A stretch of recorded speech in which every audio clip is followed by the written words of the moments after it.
mentally unstable mother and a father with dissociative amnesia. Who do you think is capable of wiping out an entire family? Brace yourself, because this chilling case will have you questioning everything. Even some of the investigators weren't fully convinced that the man convicted of the murders was the one who actually killed the family, sparking a major debate that still rages on today. So, once again, we're diving deep into the case to analyze: was he truly innocent, or is he just a master at pretending to be one? For starters, the Vaughn family was what you'd picture as the perfect American family. A family of 5 that everyone thought had it all together. They were even featured in a local newspaper with a seemingly carefree photo that quickly went viral.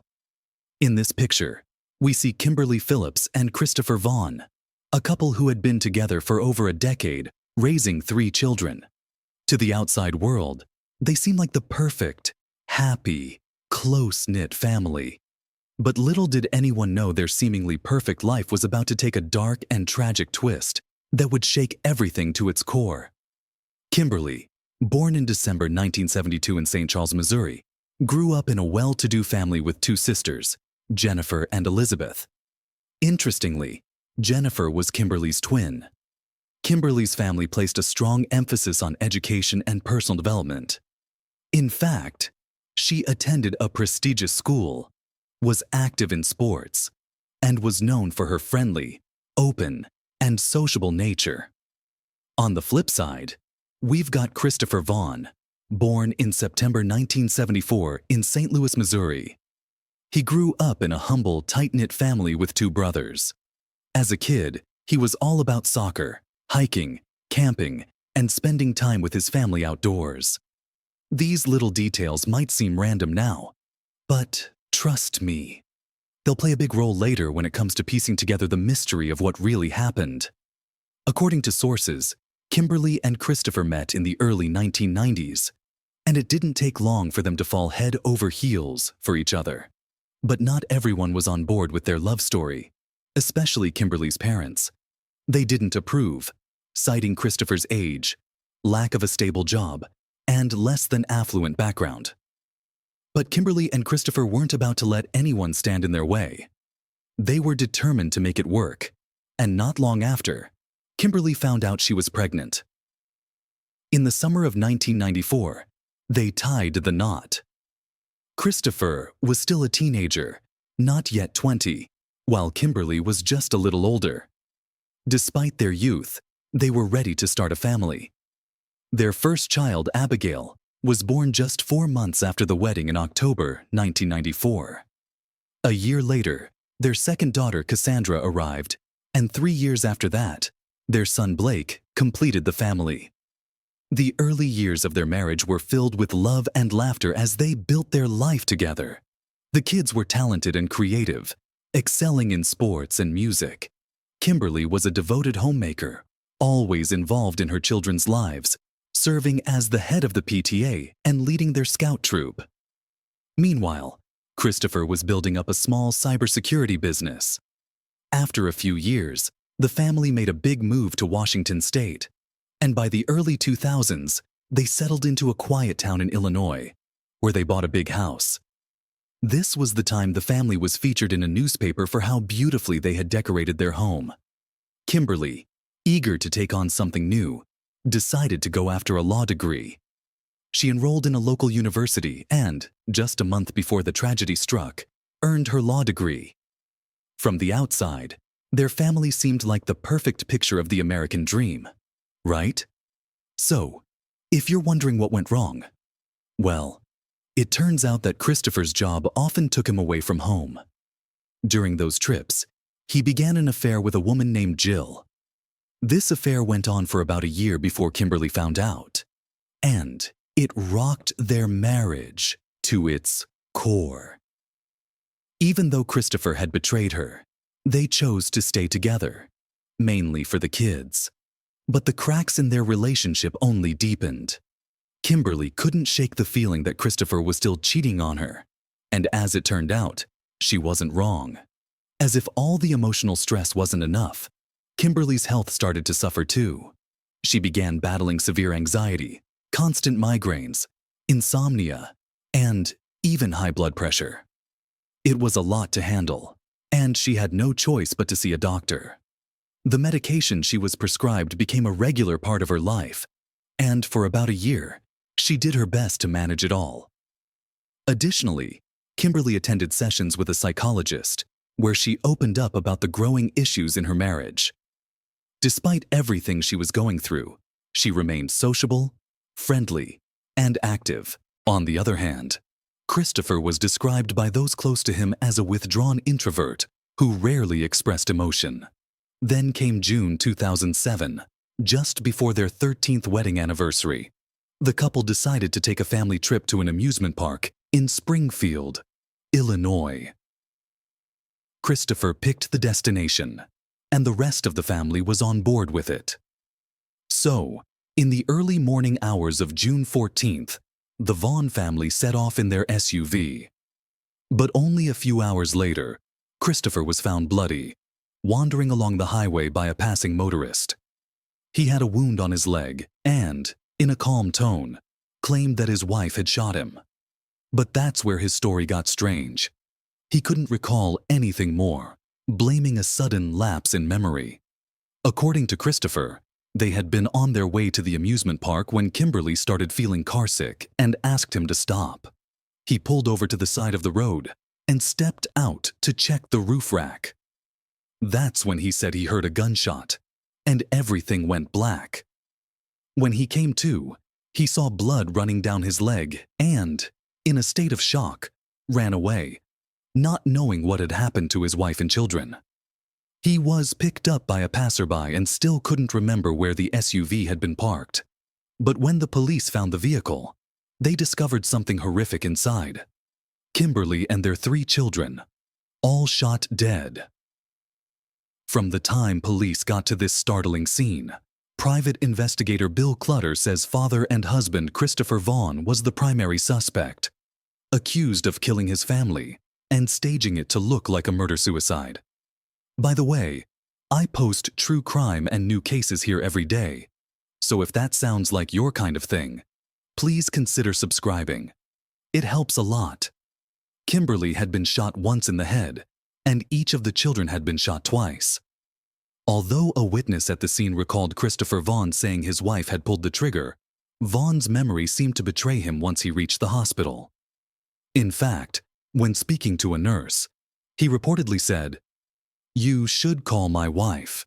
She gets mad when I don't call her." After receiving treatment, Vaughn was taken to the police station, where he was grilled for almost 14 hours on June 14th. He returned for 2 more rounds of questioning on June 15th and 17th.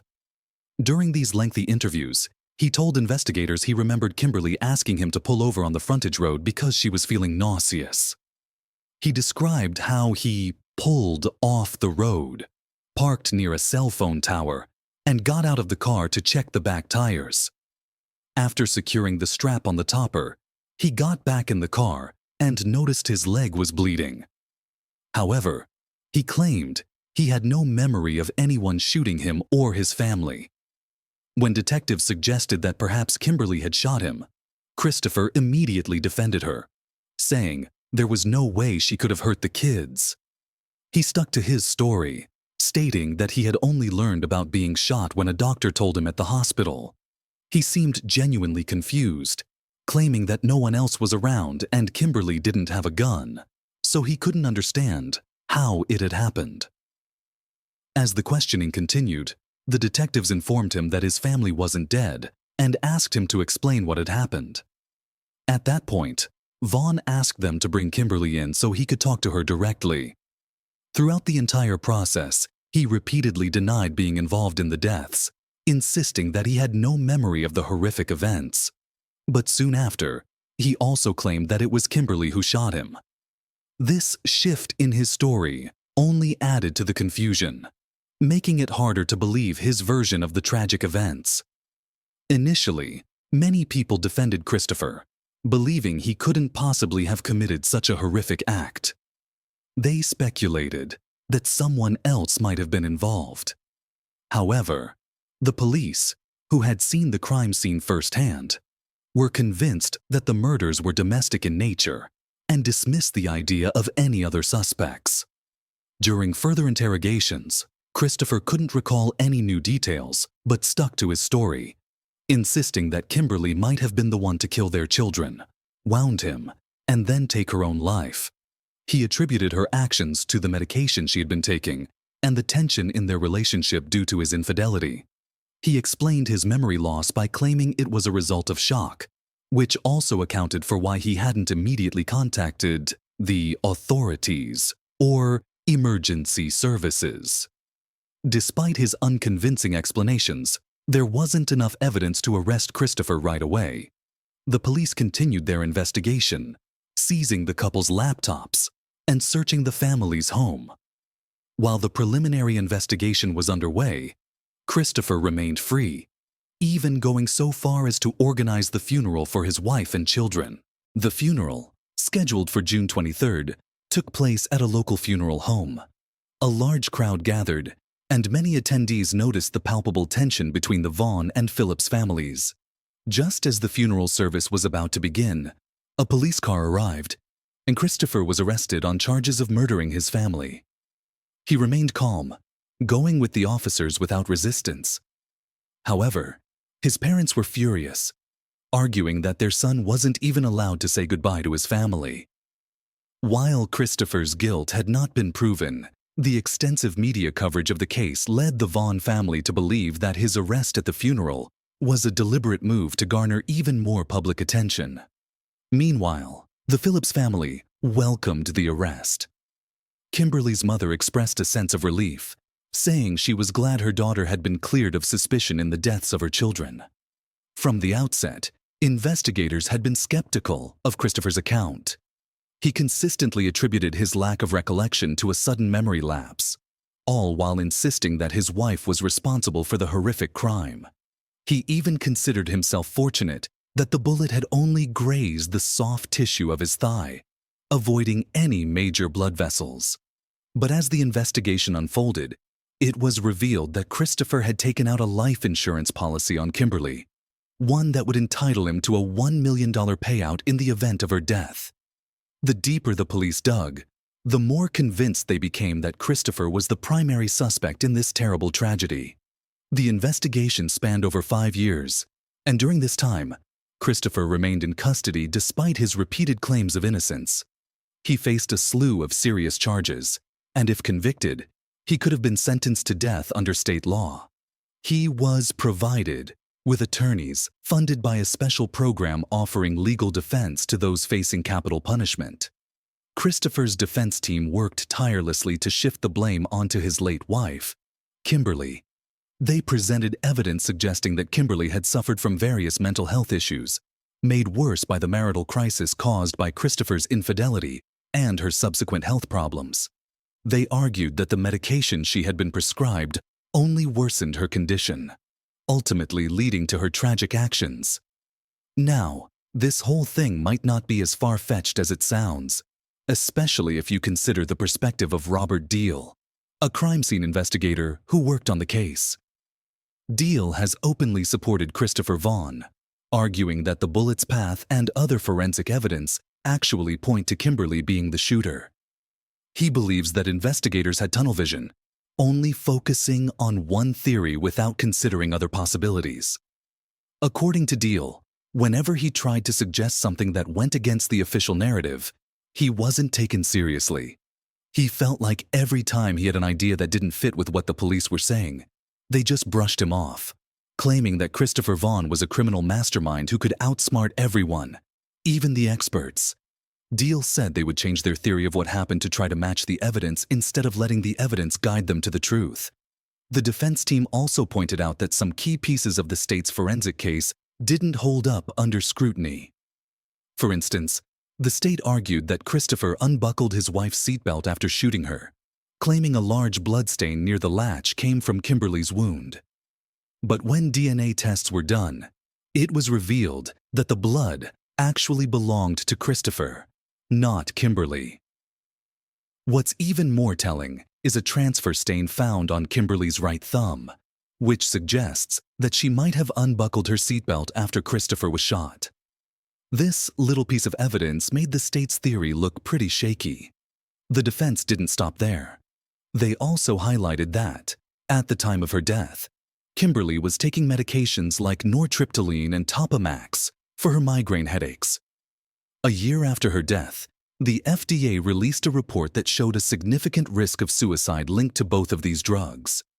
Kimberly herself had even mentioned in an email to Christopher, just 2 weeks before her death, that she'd noticed a big personality change and increased anxiety in herself.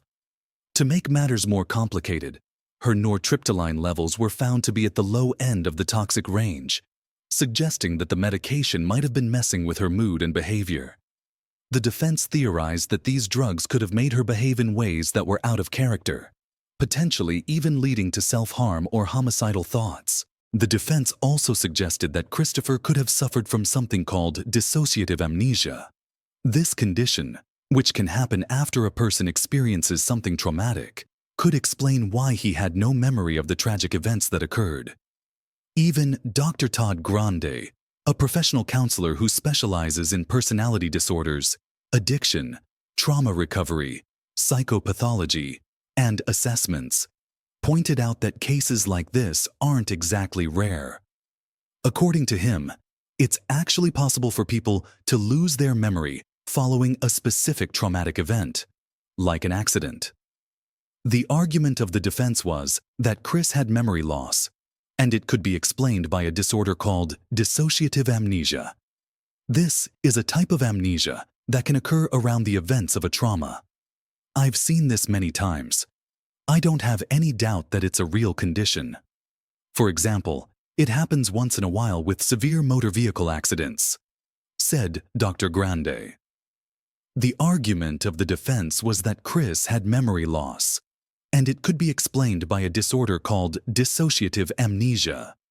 This kind of memory loss, known as dissociative amnesia, can occur when someone goes through something so traumatic that their mind essentially blocks out the event to protect them from the emotional pain. So, while it might seem unusual, it's not completely unheard of for someone to forget details of a major incident, especially when it's tied to trauma. At this point, things were finally starting to look up for Christopher in his case. But just as hope seemed to be on his side, a big change occurred. The state passed new laws that abolished the death penalty. This meant Christopher lost the legal team that had been funded by the Capital Defense Program. His defense team asked for a hefty $250,000 to continue their work, but Christopher simply couldn't afford it. As a result, he was given a public defender, and they had to start from scratch, completely reworking his defense. Unfortunately for Christopher, this new defense team couldn't make a strong case, and things took a turn when investigators dug into his personal laptop, which had been seized during a search of his home. What they found was a huge stash of messages between Christopher and a Canadian man named Steve. The two had met about 10 months before the tragedy on a social networking site, and they'd been in regular contact ever since. Since Christopher opened up to Steve about how unhappy he was in his marriage, he admitted he was tired of family life and dreamed of running away to the wilderness, far from everything. They even discussed survival skills, camping, and living off the grid in remote areas like forests, deserts, and mountains. At one point, Christopher tried to convince Steve to help him fake his death so he could escape his family and so that Kimberly could collect the insurance. When Steve refused, Christopher said he would leave anyway, quitting his job and city life to disappear into the Canadian wilderness, where no one would be able to find him. Interestingly, about a month before the tragedy, Christopher started mentioning a woman named Maya. He claimed he was in love with her and planned to take her with him when he made his escape. Police tracked down Maya, and it turned out she was a dancer at a local strip club that Christopher regularly visited. The two had dated for a few months, and during that time, Christopher often complained about his unhappy family life. He even suggested they run away together, but Maya thought the idea was ridiculous and turned him down. To make matters worse, it also came out that Christopher had been involved with another young dancer. He had lied to her, claiming he was single and childless, trying to impress her in an attempt to start a new life. Christopher even spent a significant amount of money and proposed that they run away to another country together. With all these new revelations, Christopher could no longer escape the mounting evidence, especially with his defense team now drastically changed. The trial of Christopher Vaughn began in the fall of 2012 and quickly became a media sensation. During the proceedings, damning evidence came to light. Christopher had bought a gun just before the tragic event and had been practicing at shooting ranges multiple times, including the night before the family trip. Forensic experts confirmed that the bullet wound on Christopher's thigh was inflicted at nearly point-blank range, which directly contradicted his claim that Kimberly shot him while he was outside the car and she was inside. Another pivotal piece of evidence came from the bloodstains found on Christopher's clothing. Prosecutors argued that if Christopher had truly exited the car before any violence occurred, there would be no way for his wife's or children's blood to have ended up on his clothes. Even more damning, Kimberly's blood wasn't found on the murder weapon or on her hands, something that would have been impossible if she had shot herself in the head.